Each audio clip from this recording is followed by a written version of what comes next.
Algues noires, algues vertes. Les poissons nagent et les algues glissent.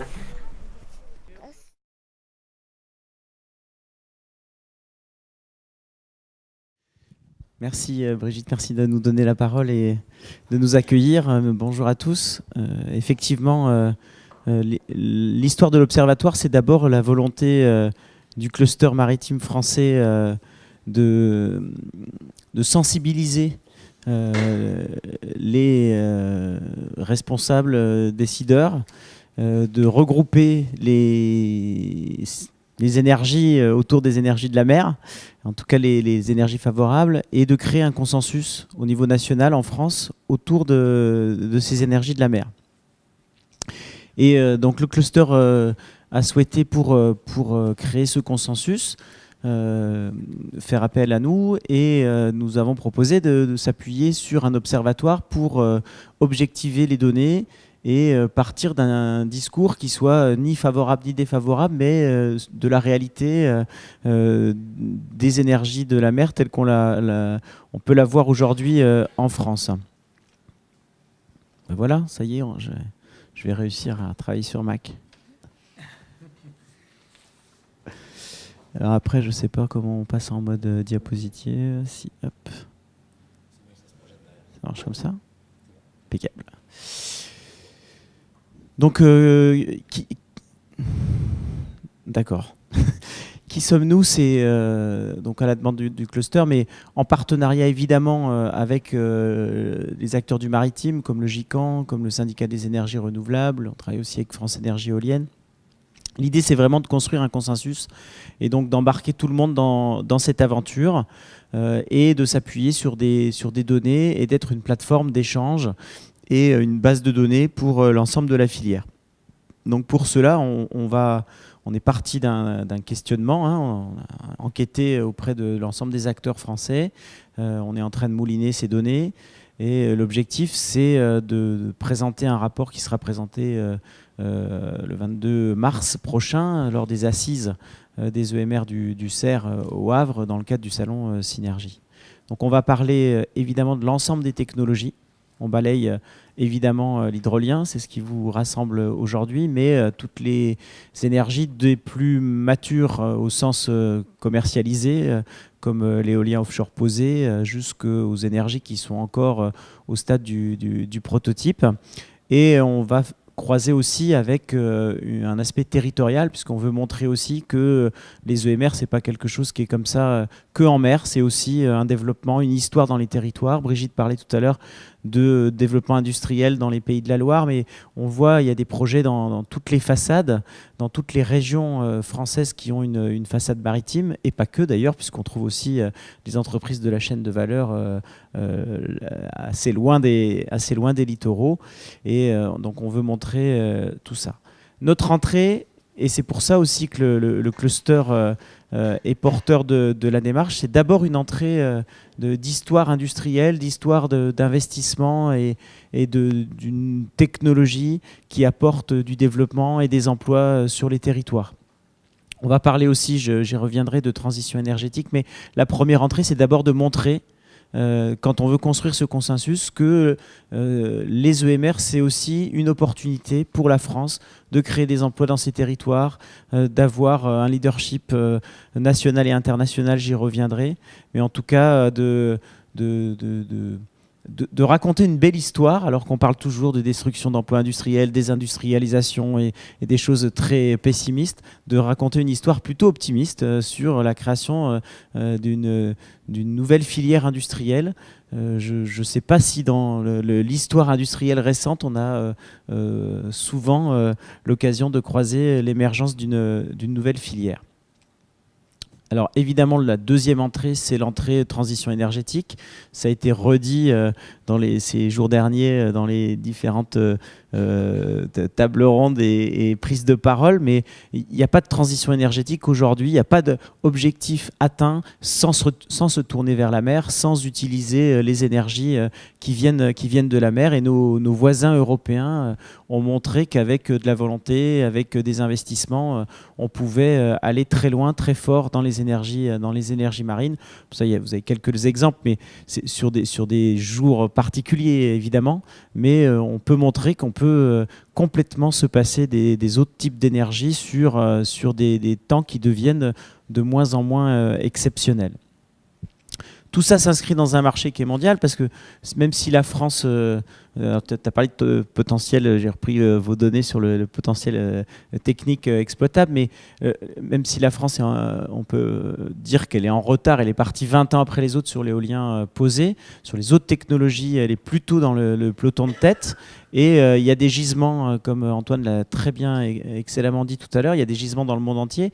Et donc le fait que cette filière se développe sur nos territoires, qu'on soit en tête au niveau du développement technologique, nous donne des opportunités sur l'ensemble du monde. Et puis il y a la possibilité aussi pour la France, qui est la deuxième puissance maritime mondiale par sa surface maritime, par ses territoires d'outre-mer, de développer aussi toutes les technologies et de développer des projets dans tous les territoires ultramarins et de développer aussi des projets de modèles économiques insulaires. Et c'est-à-dire que aujourd'hui, on a une conjonction d'alignement d'astres dans les territoires ultramarins, où on a à la fois une dépendance énergétique parce qu'ils n'ont pas de ressources propres, à la fois une énergie qui est souvent carbonée à partir de fuel, et puis une énergie qui coûte très cher puisqu'il faut importer ce fuel dans des usines, etc. Et donc on a une opportunité d'avoir une solution qui soit décarbonée, qui donne de l'autonomie à l'île et qui en même temps soit à un niveau de prix qui est tout à fait compétitif avec ce qui se passe sur les territoires ultramarins. Et donc ce modèle insulaire, il peut aussi être exporté et être lié à l'export. Et donc derrière cette présentation que l'on va faire, on va présenter un certain nombre de messages de la filière. Nous, les priorités, elles vont être les priorités qu'on aura construites en consensus pour l'ensemble de la filière. On n'est pas là pour faire du lobbying, aller voir les ministères et dire comment on fait un appel d'offres, comment on améliore les choses, etc. Et on fait vraiment une sensibilisation sur les grandes priorités. Si on arrive à faire passer le message que les énergies marines sont une opportunité pour la France, alors derrière, il faut une politique spécifique pour que cette opportunité, elle se traduise dans les actes, elle prenne son envol, elle s'accélère. Et donc, ce que l'on dit, c'est qu'il faut une volonté politique, que cette volonté politique soit au plus haut niveau de l'État, que ça se traduise par un engagement qui soit en termes de volume et de calendrier suffisamment clair pour que les investissements des industriels puissent être dérisqués, se faire dans de bonnes conditions. Il faut aussi qu'on ait des procédures qui soient plus simples, plus compréhensibles, plus rapides. Donc, il y a un certain nombre de messages comme ça qui sont à faire passer, et puis des messages après d'accompagnement de la filière en termes de recherche, de développement, d'innovation, de soutien à l'investissement des petites et moyennes entreprises. Enfin, tout ce type de message que l'on peut dire les uns et les autres. Et donc on continue à être présent sur un certain nombre d'événements, mais ce que je vous disais au début, c'est que donc sur Synergie au Havre, à l'occasion des assises du CER et du Salon des énergies marines, on présentera le résultat de nos travaux et le rapport de cet observatoire. Voilà, qui sert encore une fois de base à une sensibilisation et à une mobilisation de tous les partenaires et tous les partisans des énergies marines renouvelables en France. Voilà. L'idée, c'est vraiment de faire une photographie à un moment donné. On n'est pas dans la projection, on n'est pas dans l'extrapolation, on est dans la photographie de ce qu'est la filière aujourd'hui dans notre pays. Ce rapport sera disponible, il sera présenté et on le commentera, mais après il sera téléchargeable sur notre site internet qui n'est pas là, mais c'est voilà, energiedelamer.fr.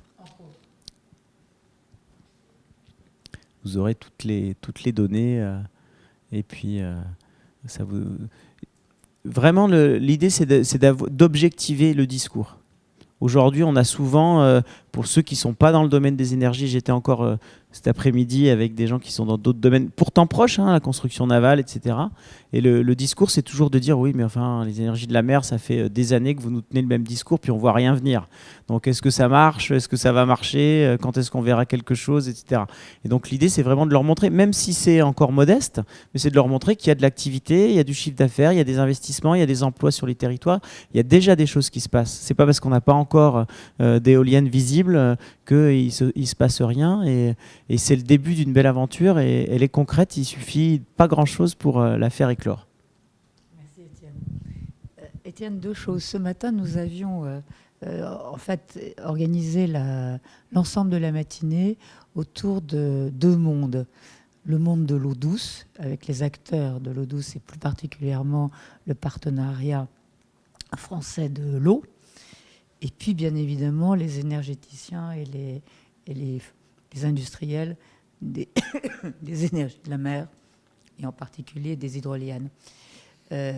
Donc, le premier point, c'est qu'il y a une offre qui est faite aujourd'hui, c'est que ces deux mondes se rencontrent et le partenariat français pour l'eau est tout à fait intéressé d'être un des acteurs vivants et très actifs de ce domaine. Donc, nous avons décidé avec eux de monter un groupe de travail là-dessus. Le deuxième point, c'est qu'il y a un certain nombre de banquiers qui seraient prêts, on les a réunis, ils seraient prêts à financer la filière. Et ça, je crois que c'est intéressant aussi que vous le sachiez et que les acteurs le sachent. Le troisième point qui est important, c'est que l'on a tout de suite soulevé le problème au sens constructif du terme, c'est que l'Observatoire des énergies de la mer n'a pas intégré dans les emplois ce qui concerne la formation. Et c'est un point sur lequel on aimerait avoir un petit éclaircissement. Si ça n'est pas le cas, comment les établissements en définitive de formation, comment peuvent-ils intégrer et comment peuvent-ils devenir, j'allais dire, non seulement observateurs, mais acteurs de l'Observatoire. Merci, c'est effectivement une excellente question et qui relie le dernier point que vous avez évoqué juste avant que je parle, mais je suis peut-être allé un petit peu vite, mais sur le questionnaire et sur la présentation de l'Observatoire, on a visé 3 cibles. On a visé les développeurs de projets, ceux qui ont la visibilité sur les projets commerciaux qui peuvent être développés, les projets pilotes pré-commerciaux qui peuvent être développés, donc l'ensemble de la valorisation, j'allais dire, du potentiel. La deuxième cible, évidemment, c'est toute la chaîne de valeur, donc toutes les PME, les ETI, les grands acteurs du marché, etc. Et la troisième cible, c'est tous les académiques. Et donc, on a évidemment prévu un questionnaire et interrogé le monde de la recherche, le monde de l'innovation et le monde de la formation. Donc, il y a un certain nombre d'acteurs de la formation qui ont mis en place des formations. Tu l'as très bien dit tout à l'heure, quelquefois, c'était en avance de phase et puis on a eu des jeunes qui se sont trouvés un petit peu tôt sur un marché qui n'était pas encore mûr. Et puis, il y a d'autres formations qui sont peut-être un peu courtes au moment où ça va se développer. Donc, c'est toujours un peu délicat. Mais en tout cas, on présentera, nous, le résultat aussi de ça. Pourquoi? Parce que à la fois, c'est des emplois sur les territoires. À la fois, c'est l'adéquation entre le marché et les entreprises. Et puis, parce que aussi, dans le monde de la recherche, c'est aussi du chiffre d'affaires. C'est des labos qui font du travail avec des labos d'autres pays européens. Il y a de la coopération européenne, il y a des financements européens qui sont derrière. Et donc, tout ce qui est cette partie académique de la formation, de la recherche et de l'innovation est aussi évidemment un des chapitres du rapport. Voilà. Pardon si j'ai été un petit peu rapide sur ce que l'on va présenter. Voilà. Petite question, parce qu'on se connaît bien avec Étienne, mais je ne connais pas tout le détail de ce que vous avez envoyé comme type de questionnaire. Je ne sais pas d'ailleurs combien de questionnaires vous avez envoyé, combien de réponses vous avez reçues, et surtout quel type de questions vous avez posé aux industriels ou aux développeurs de projets. Et est-ce qu'il y a des questions qui sont un peu restées sans réponse parce qu'il fallait tenter le coup, mais qu'ils n'ont pas pu répondre peut-être pour des notions de confidentialité, je ne sais pas. Alors, combien de questionnaires je ne sais pas, parce que en fait, c'est des questionnaires qui étaient en ligne. Et donc, nous, on a envoyé ça j'allais dire, un certain nombre de partenaires que j'ai évoqués tout à l'heure, qui sont le GICAN, qui sont le cluster maritime français, qui sont le syndicat des énergies renouvelables et qui ont eux-mêmes un réseau d'acteurs qui sont déjà impliqués dans le monde des énergies de la mer et qui ont redispatché cela. Et puis on a aussi travaillé avec les territoires qui eux-mêmes ont des liens avec les acteurs de leur territoire, etc. Alors, pour vous donner un ordre de grandeur, je ne vous donnerai pas de chiffres précis aujourd'hui pour plusieurs raisons. Un, parce qu'on va tout dévoiler sur Synergie, donc je ne peux pas tout dévoiler avant. Mais deux, aussi parce que ce n'est pas encore stabilisé sur les réponses. Mais pour vous donner un ordre de grandeur,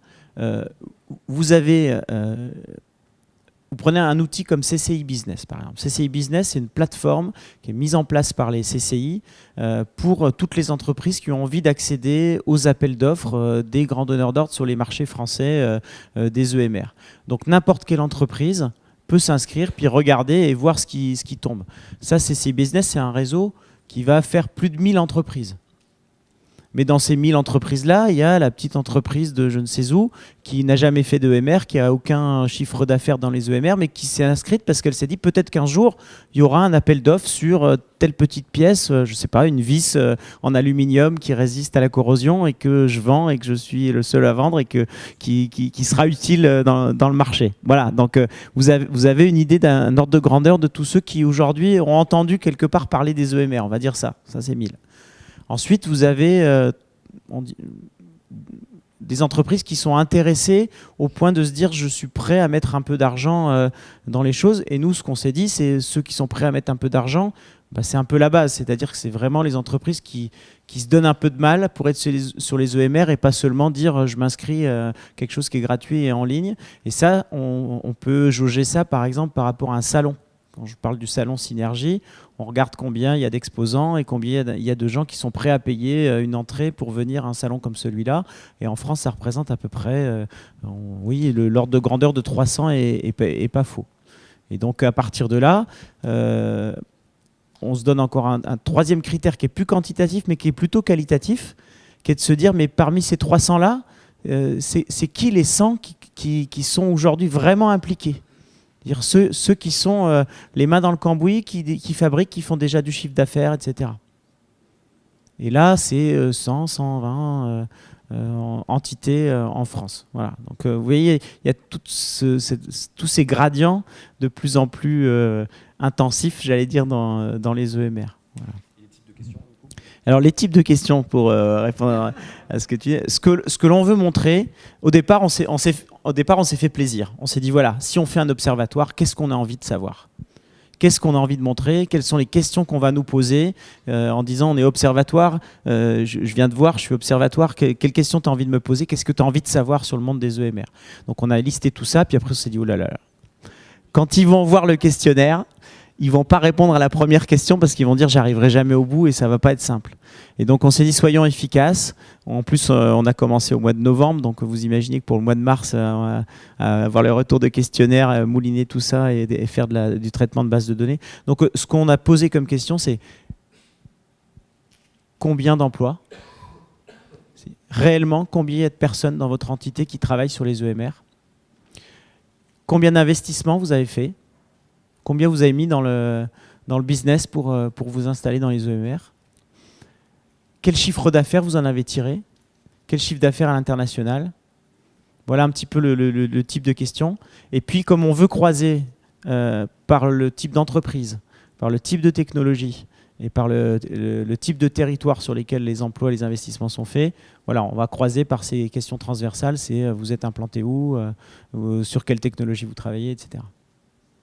Sachant que toutes ces données sont évidemment confidentielles, on n'aura pas de traitement individualisé. Vous ne saurez jamais qui a répondu, qui a répondu quoi, parce qu'on dévoilera évidemment ceux qui ont répondu, tout est transparent, mais on gardera leurs données tout à fait confidentielles, parce que évidemment ça a été une question et un blocage chez un certain nombre de dévoiler des sujets sensibles comme ceux-là. Voilà.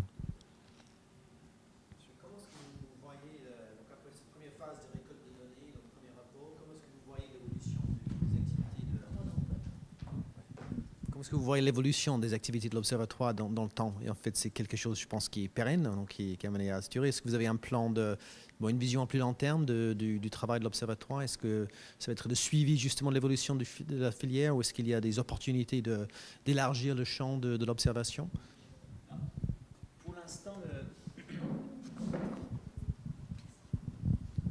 merci. L'initiative, elle est venue pour deux raisons. Un, c'est que ce que je vous disais tout à l'heure, c'est que de plus en plus, il y a un discours qui dit les EMR en France, ça fait longtemps qu'on vous nous en parlez, vous nous dites chaque année la même chose et on ne voit rien venir. Donc c'est un moment où il faut aussi redonner un petit peu de réalisme et de réalité des choses.